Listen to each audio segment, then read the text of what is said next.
SolveYourTech.com, your source for how-to guides and tutorials. Welcome to our video about how to delete a city from the weather app on an iPhone in iOS 17. If this guide helps you out, then please consider subscribing and liking this video. The weather app on your iPhone has the ability to have a number of different cities added to it so that you can easily see the weather in those locations.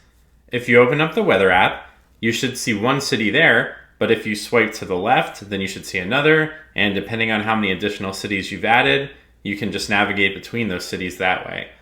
But if you have cities on here that you no longer wish to see the weather for, then you can tap the three dots at the bottom right corner of the screen, and then you can tap the three dots at the top right corner of this screen. Now you just need to select the Edit List option, and then you can tap the red circle with the white dash to the left of a city that you would like to delete, and then you can tap the trash can icon to remove it from the weather app. Now you should be left with only the cities that you still want to see, so if everything looks good, then you can tap the Done button at the top right corner of the screen, and your weather app should now be customized the way that you want it to look.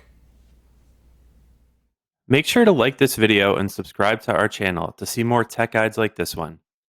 For additional information on this topic and to read the entire article, click the link in the description to visit solveyourtech.com.